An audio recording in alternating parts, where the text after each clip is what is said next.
Welcome to லட்சம்ஸ் recipe. இன்றைக்கி நம்ம சேனலில் பாசிப்பருப்பு தேங்காய் துவையல் தான் செய்கிறோம். எப்படி செய்கிறதுன்னு பார்க்கலாம். இந்த மாதிரி இருக்கும் துவையல். இந்த அளவுக்கு குறப்பாக அரைச்சிக்கோங்க. செம அல்டிமேட்டாக இருக்கும். இப்போ எப்படி செய்கிறதுன்னு பார்க்கலாம் வாங்க. ஹாய் ஃப்ரெண்ட்ஸ், இன்றைக்கி நம்ம சேனலில் பாசிப்பருப்பு வச்சு துவையல் பண்ண போகிறோம்.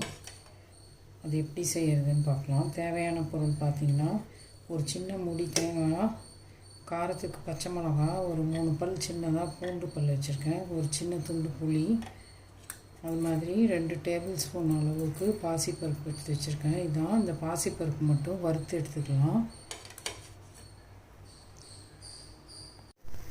இப்போ பாருங்கள், ஒரு கடாயை எடுத்து வச்சுருக்கேன். அதில் நம்ம சும்மா ஒரு 1/4 டீஸ்பூன் அளவுக்கு எண்ணெய் சேர்த்துக்கலாம். இந்த பாசிப்பருப்பை சேர்த்து வறுத்து எடுத்துக்கலாம்.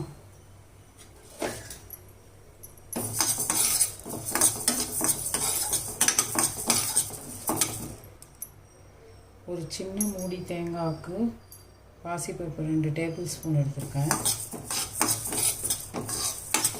பாசிப்பருப்பு துவையல் தான் பண்ண போகிறோம்.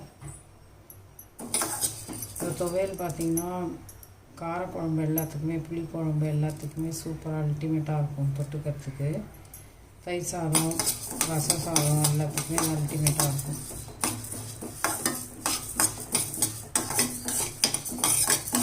இப்போ பாருங்கள், பருப்பு நல்லா சிவந்து வாசனை வர ஆரம்பிச்சிருச்சு. இந்த அளவுக்கு வறுத்தோம்னா போதும். தெரியுங்க, இந்த அளவுக்கு வறுத்தா போதும். இப்போ ஸ்டவ் ஆஃப் பண்ணி பருப்பை எடுத்துக்கலாம். பாசிப்பருப்பு துவையலுக்கு ஒரு சின்ன மூடி தேங்காவை கீறி வச்சுருக்கேன், அதை சேர்த்துக்கலாம் மிக்ஸி ஜாரில்.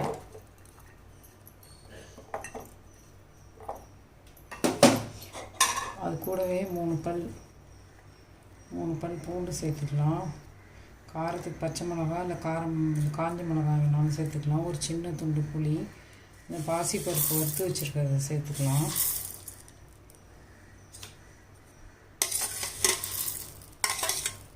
ரெண்டு டேபிள் ஸ்பூன் பாசிப்பருப்பு வறுத்து போட்டிருக்கேன். இப்போ உப்பு அதுக்கு தேவையான அளவு சேர்த்துக்கலாம். ஒரு 1/2 ஸ்பூன் அளவுக்கு உப்பு சேர்த்துக்கிறேன். கம்மியாகவே, 1/2 ஸ்பூன் கம்மியாகவே சேர்த்துக்கிறேன். இப்போ அரைச்சிட்டு வந்து பார்க்கலாம். பாசிப்பருப்பு துவையல் அரைச்சிட்டு வந்துட்டேன். பாருங்கள், இந்த மாதிரி அரைச்சிப்பாங்க குறப்பாக. அப்போ தான் சூப்பராக இருக்கும் தொட்டுக்கிறதுக்கு ரைஸோட.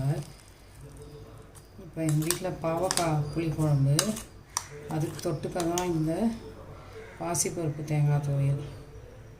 சூப்பராக இருக்குது பாருங்கள். இந்த மாதிரி நீங்களும் செஞ்சு பாருங்கள். செம்ம டேஸ்ட்டாக அல்டிமேட்டாக இருக்கும். இப்போ பாருங்கள், பாசிப்பருப்பு தேங்காய் துவையல் ரெடி ஆகிடுச்சு. இது காரக்குழம்பு, புளிக்குழம்பு எல்லாத்துக்குமே செம்ம மேட்சிங்காக இருக்கும். ரசம் சாதம், தயிர் சாதத்தோடலாம் சாப்பிட்லாம். இந்த மாதிரி துவையல் நீங்களும் செஞ்சு பாருங்கள். செம்ம அல்டிமேட்டாக இருக்கும். லட்சம்ஸ் ரெசிபியை லைக் பண்ணுங்கள், ஷேர் பண்ணுங்கள், சப்ஸ்கிரைப் பண்ணுங்கள். தேங்க்யூ.